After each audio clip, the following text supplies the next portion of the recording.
Thank you, Navamita, for the kind words. In this presentation, I shall be talking about M2M or machine-to-machine communications. In particular, about some issues that make open interconnectivity possible. This slide is about my biographic details. Navamita has covered it quite well. I would just like to add that I work simultaneously with a consulting think tank. This is the ECD zone. We have a major initiative in the IoT area, and that's how I am interested in this conference. I am grateful to the leaders of the IET Kolkata network for inviting me for a talk on M2M communications. As you all are aware, this is the infrastructure that makes IoT possible. IoT is a revolution waiting to happen. The possibilities are limitless. Sensors, actuators, connected endpoints, wireless technologies, big data, and analytics, use of mobile technology, etc., are coming together to make this revolution a really disruptive one. Most business leaders anticipate that this revolution is going to change their businesses in profound ways. Once this change is upon us, it will be evolving at a tremendous rate. Companies that are not able to take advantages of this perfect storm will be left out and lose heavily in the marketplace.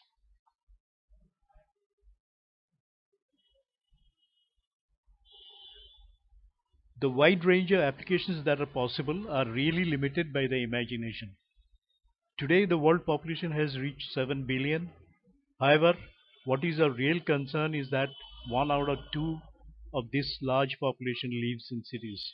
Unless we are able to do some real-time information processing and sharing, providing facilities to this large population is not going to be possible.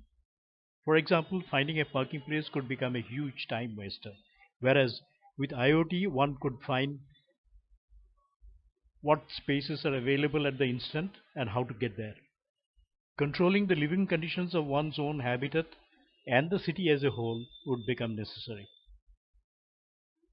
At the smart city level or the smart building level, there will be a lot of data gathering. Analysis of the data in real time and various controls will become essential.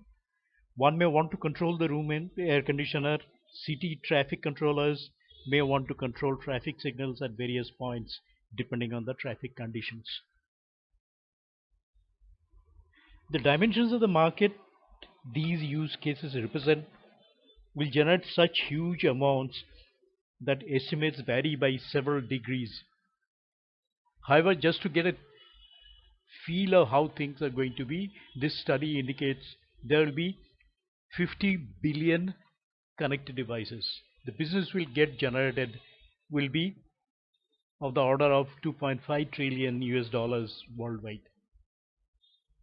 This would be the volume of totally new revenue generated in the year 2020.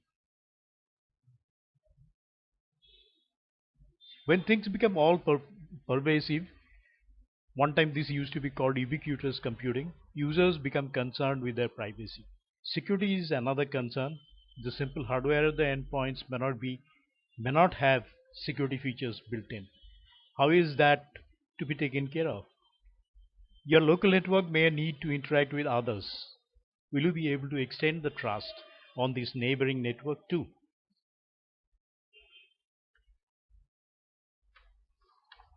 Low-cost sensors, the growing use of big data and analytics, widespread adoption of cloud and mobile computing, acceptance of social media are some of the factors that are contributing to this revolution.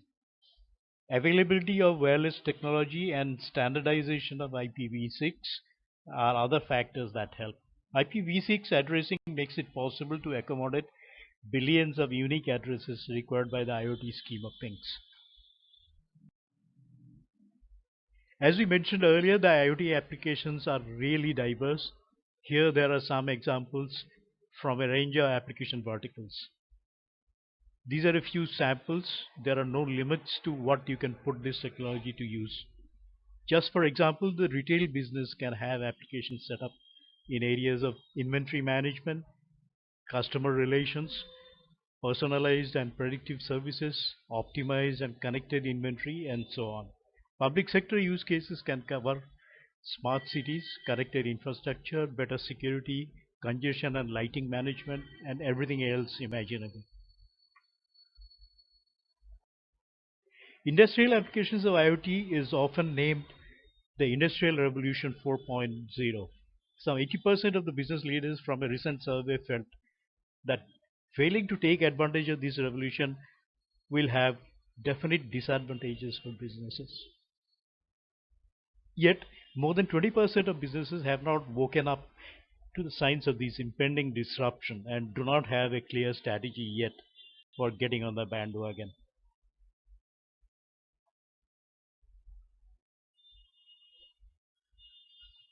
The same survey indicated that 37% feel data security will be a hurdle. 34% feel getting away from the legacy systems will be a barrier to IoT adoption. Quality of data and individual securities are concerned for 30% to 34% people. IoT needs so many skills that a full 34% people feel this could become a critical barrier to adoption. We take a look at the mix of skills, disciplines one needs to get IoT projects implemented successfully. One of our business associates with ECD put together these infographics, and it shows exactly how these different technologies have to be available to an implementation team. Besides hardware integration, robust communication, and a secure cloud platform, you are going to need intuitive data analytics and data visualization. The IoT interface will have to be integrated with mobile devices used in the enterprise. You would also need the capability to scale quickly. Once you have been able to implement IoT successfully, there are several benefits that accrue. 77% respondents to the survey felt growth is the biggest opportunity. Some 75% see that agility is the biggest benefit. 50% perceive increase in cyber attack susceptibility if IIoT is implemented. Despite the benefit, it's only 50% of the companies that are developing IIoT strategies. 30% is likely to have a strategy in place in the next 12 months. 13% are not likely to have any strategies ever. A very top level abstraction of an IoT configuration would be a network of wireless sensor networks that collects various kinds of data and maybe control a few things by different kinds of actuators. This aggregate then needs to communicate over the regular TCP/IP network of the existing internet. In reality, however, things are not as simple as it looks. Besides the actual connections, there are various issues that needed to be that is needed to make the M2M connections possible. What is needed is a similar situation that exists in the internet today. There one doesn't worry about underlying protocols, the machines that communicate their build or make. The ease with which heterogeneous machines communicate over the internet is what needs to happen between the sensors network and rest of the internet. This presentation is going to look at some of the issues and the emerging protocols that make this communication possible.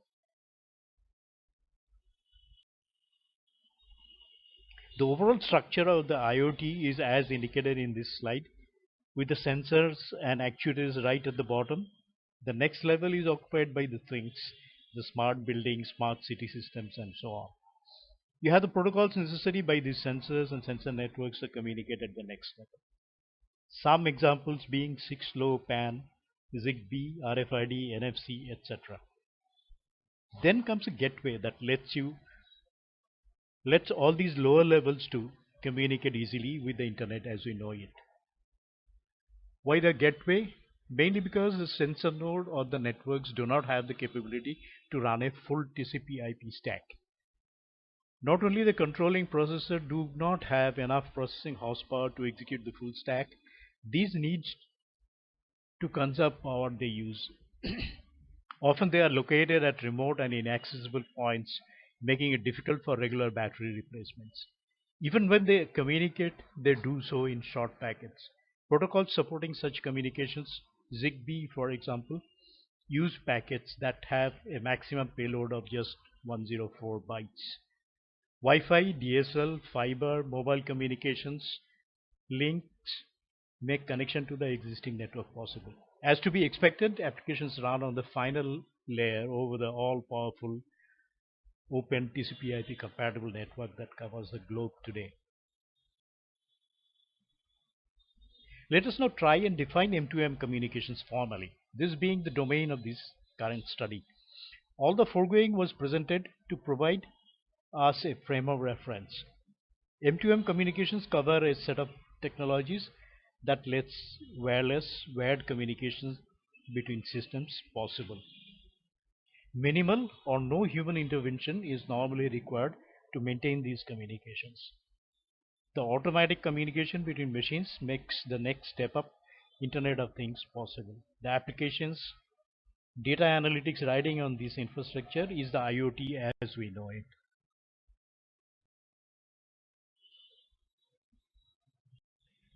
In the machine-to-machine chain of things, the machines at the front end are physical sensors, actuators, and they add to the cost at this level. Devices exist at this level that are monitored by means of sensors.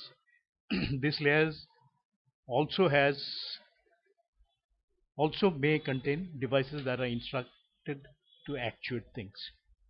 The machines at the other end of the machine-to-machine chain house middleware, software applications, etc. These typically are computers that extract, process, display collected information, and computers which automatically control other machines. The intervening part of the M2M chain accommodate hardware, protocols, end-to-end delays, reliability, etc. The network which facilitates end-to-end connectivity and usually composed of radio access network, gateway, core network, backend servers, etc.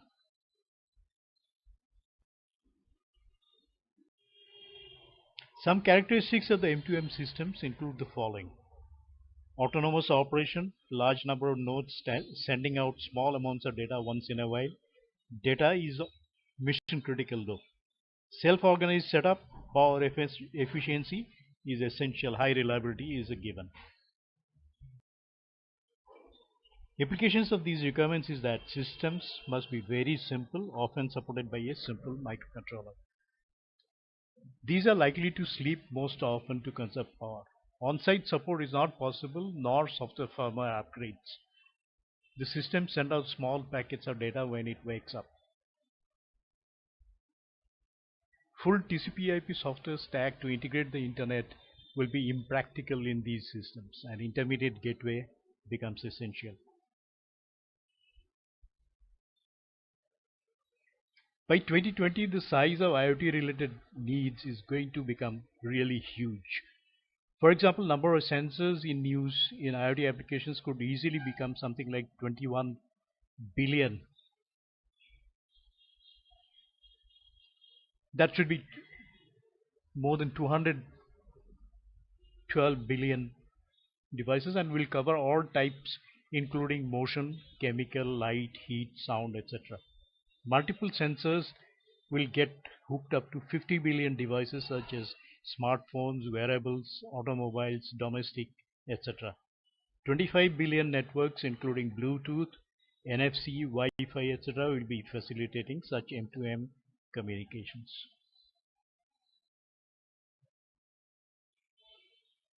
All kinds of APIs will be in use. About 75% of Fortune 1000 companies started to offer public APIs by the end of 2014. These included billing, mapping, social, search, marketing, etc. Number of apps users will likely grow to 4.4 billion by 2017 and will involve touch interfaces, gesture tracking, augmented reality, voice recognition, etc. Huge amounts of data will be traversing these networks. Data will exceed 16 exabytes of mobile data traffic per month. User data, transaction data, field data, inventory data, performance data, etc.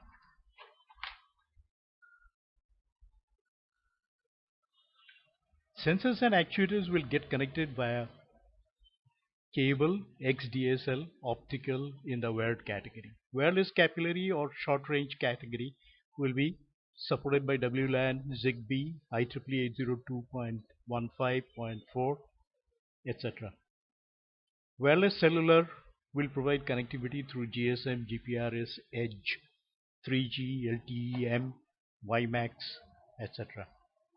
Gateways will be connecting access and backhaul core networks, and features will include address translation, packet defragmentation, etc.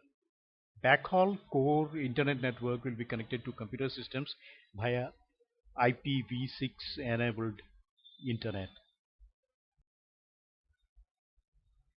A very simple abstraction of a gateway then will be full TCP/IP IPv6 communication support to from existing internet to one side. On the other side, network and transparent functions for the special needs of WSN nodes and networks are provided. Several forms of access at the lowest levels are possible. In the wired form, sensors are hardwired to the gateway. In the capillary wired form, local cluster of sensors are hardware, then connected to XDSL, for example. Capillary cellular form of access lets local sensors communicate via cellular to a gateway in the building, for example. Cellular sensors communicate to a gateway via cellular modem on board.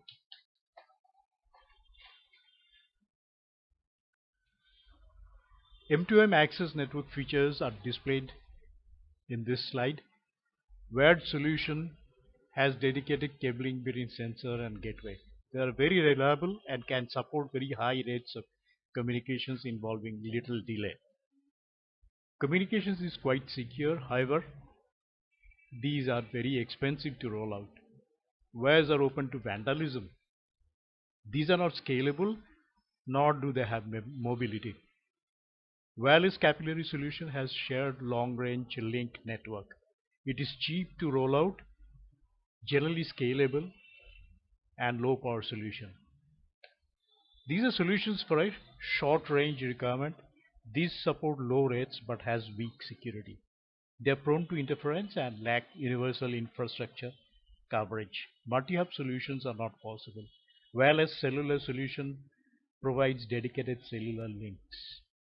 They provide excellent coverage, mobility, roaming, generally secure infrastructure. However, they are expensive to operate and maintain, not power efficient, and delays are possible.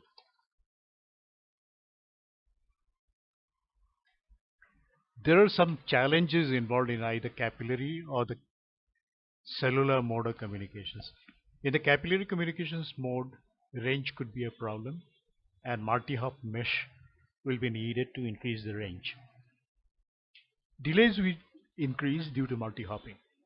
Reliability and security of the network could easily remain problems. Standardization remains an issue. Challenges related to cellular communication has to manage huge number of nodes sending very short communication messages at low rates. Need for power efficiency is an issue. The existing applications in cellular are so well established that the newer IoT applications should not be interfering with them in any way. When nodes are woken up, they need to be operational quickly. This slide illustrates the general structure of IoT applications. While an application runs on the topmost layer, there is a lot of support required at the levels buried below it. Communications can be through the cellular or regular M2M connections. Depending on what is utilized, the support required is indicated at the next layer. The yellow layer illustrates the connections to the existing internet with gateway functions supporting it. The last layer provides the wireless sensor network and industrial IoT support at the lowest level.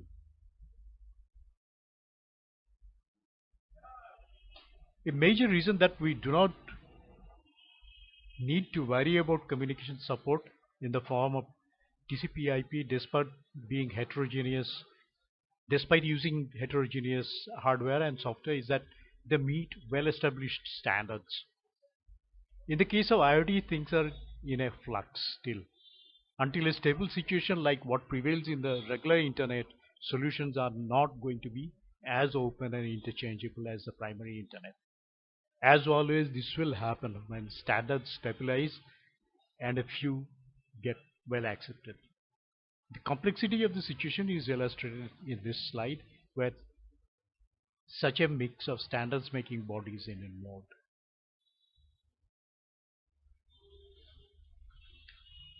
The upcoming section of the presentation takes a look at some representative standards that are widely accepted and has all the desired features for supporting IoT applications.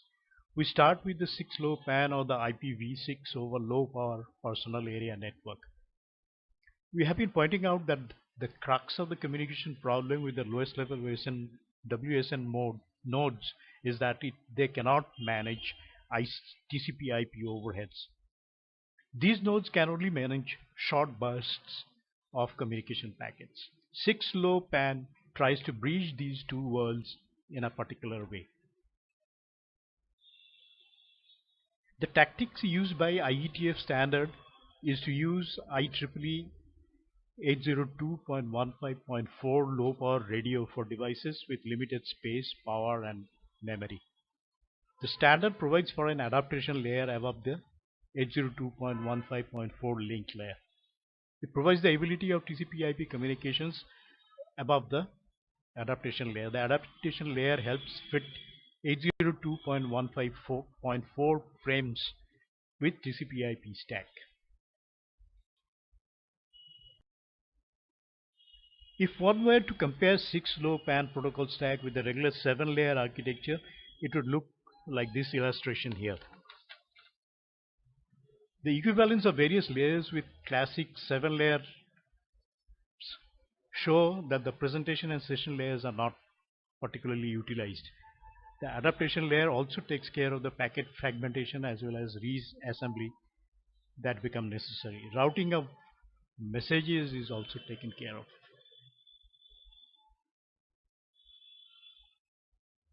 As already mentioned, the adaptation layer has packet fragmentation as well as reassembly features. It is capable of supporting multiple routing functions. Neighbor discovery support is provided to ease the addition of nodes to the network. 6LoWPAN also enables multicasting of messages. Next up for discussion is the Constrained Application Protocol, or the COAP. COAP is a RESTful protocol that can be used for constrained devices and networks. REST is the representational state transfer way of communicating. It is specialized for M2M applications. Though it is similar to HTTP protocol, it is not a replacement for HTTP. It is easy to proxy to and from HTTP, and that makes integration easy.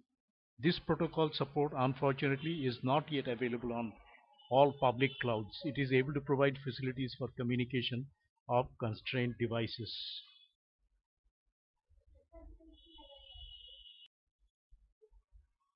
The devices defined to be constrained are categorized into three classes. Class 0 devices are defined to be those that have less than 1 kilobyte of RAM and less than 100 kilobyte flash memory on the device. These devices have rudimentary communication capabilities and needs the support of a gateway. Class 1 devices have about 10 KB RAM and about 100 kilobytes flash in them. These devices are protocols designed for IoT using constrained application protocols. They are able to interact with other devices without going through a gateway. Class 2 devices, on the other hand, have 50 kilobytes of RAM and about 250 kilobytes of ROM flash. This class of devices is capable of using regular IPv6 protocol and can behave as regular network devices. The protocol stack is illustrated in this slide. It rides on a 6LoWPAN stack supported by IEEE 802.15.4 physical and MAC layer protocols. The COAP message format is indicated in the next slide. Thing to be noted here is that it is a compact format with capability to piggyback responses. MQTT, or the MS telemetry transport, is the next protocol to be discussed. Though it is based on IBM's message queue protocol, the MS does not signify the message queue anymore. It is simply MS.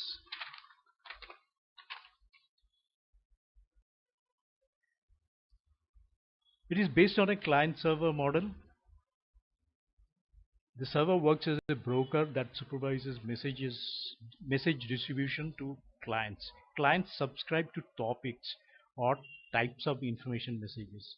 Clients who supply these topics pass it on to the message broker. The broker maintains a list of subscribers who are interested in that particular information messages.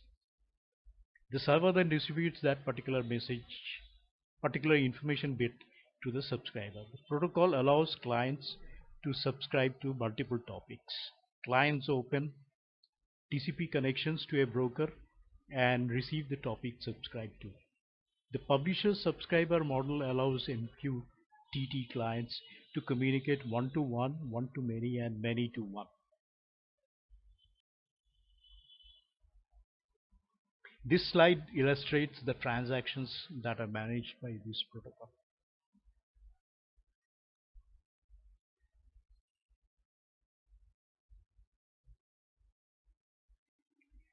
Topics are hierarchical and suppose wildcard pattern matching. That gives users a lot of flexibility in assigning topics. 3 levels of QoS are supported in the protocol.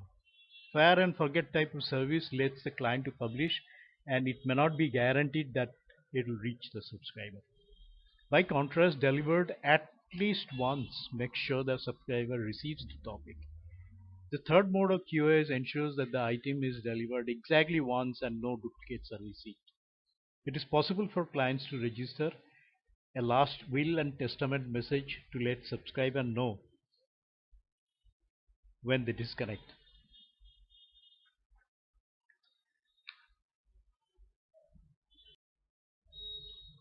User authentication is through username, password authentication, and SSL and TLS. Persistent messages can be stored on the broker. Client is given the persistent message. Only the latest persistent message could be stored. This can cause the storage of the server to be filled up with old messages. MQTT SN is an improvement on the original MQTT. Its drawbacks are resolved in this improved version. Clients must support TCP and keep the connections open all the time. Topic IDs are supported that saves on the long strings that may not fit into 802.15.4 format. MQTT SN utilizes UDP and supports indexing of topics. REPL, or Routing Protocol for Lossy and Low Power Network, is a routing protocol for use with sensor networks. This protocol is meant for connecting lossy and low power networks to the internet. The protocol deals with special needs for specific scenarios. These include urban environments, industrial low power networks, home automation and building automation, etc. The protocol attempts to take care of requirements for latency, reliability, and network management capabilities.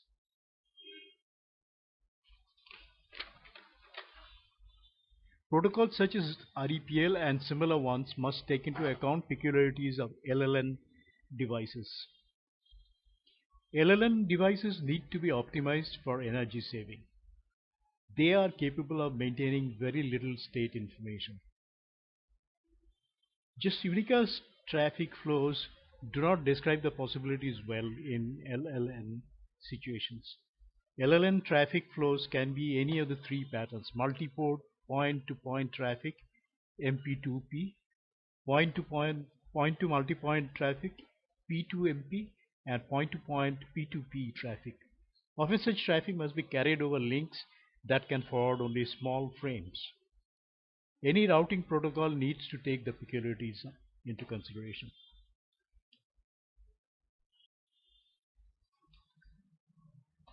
A destination-oriented directed acyclic graph or a DODAG is created for deciding routing. More than one such graph may be created between a pair of source and destination. Each of the DODAG instances can be based on implied or stated intent and constraint such as a low power node to be avoided. ZigBee is supported by IEEE 802.15.4 based protocol. Study of ZigBee and the low power Wi-Fi that follow take a look at the basic protocols that support the competing upper level protocols. There have been several releases of ZigBee protocol, starting with the first release in 2004. This was followed by ZigBee 1.0 released June 2005. ZigBee 2006 introduced the concept of cluster library and was released in September 2006. ZigBee 2007, issued in October 2008, introduces two different profiles, each with a feature list or a profile. ZigBee PRO was one of the two profiles introduced by ZigBee 2000 and has additional features that allow robust deployment and enhanced security. ZigBee also has a version for consumer electronic devices, audiovisual, in 2009. This is named as RF4CE. Some characteristics of ZigBee are illustrated here. Transmission can be up to 70-meter distance. Using relays can extend the range of coverage. 802.15.4 applications are intended to be control and monitoring applications with relatively low levels of data throughput. Remote, battery-powered sensors, low power consumption are key requirements.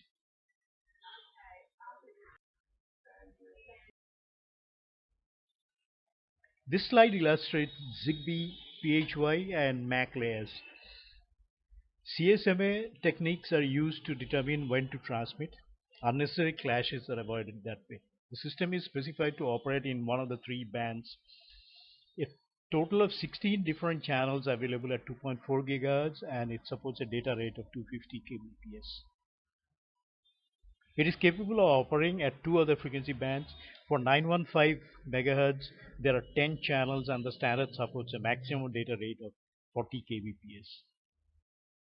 While at 868 MHz, there is only one channel, and this can support data transfer at up to 20 kbps. Direct sequence spread spectrum is used in all cases, but the modulation scheme can vary. The actual form of modulation is binary phase shift keying for the 868 and 915 MHz bands. For the 2.4 GHz bands, offset quadrature phase shift keying is employed. 802.15.4 specification ensures reliable operation through a quality assessment, receiver energy detection, and clear channel assessment. This is essential as these systems may operate in heavily congested environments and high interference levels. Some characteristics of the data transfer are indicated here. Data packets are 128 bytes, while the payload can be 104 bytes maximum. Device addresses could be specified through 64-bit IEEE addresses as well as 16-bit short addresses. The 64-bit addresses uniquely identify every device.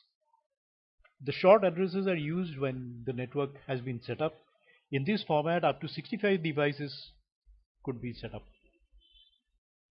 The protocol provides for a super frame structure with a method for time synchronization. It has a guaranteed time slot mechanism. High priority messages can be sent swiftly across the network. Low power Wi-Fi, or the IEEE 802.11AH, is like ZigBee, is a protocol that supports M2M communications at the first level. They work with the sensor nodes and network. IEEE 802.11h is a new Wi-Fi standard, operates in the sub 1 GHz frequency, the unlicensed ISM band. This is unlike the series of 802.11 protocols that improve data rates with each newer version. Instead, this one is an attempt to support low data rate devices. The IEEE 802.11h is for extended Wi-Fi and the IoT. A new physical layer and MAC has been developed. This protocol lets Wi-Fi enabled devices to gain access for short-term transmissions. The sub 1 GHz bands are much less congested, makes it suitable for applications to wide area based sensor networks, sensor backhaul systems, and potential Wi-Fi offloading. The last slide lists some references that helped me in developing this presentation. Thank you for your patience.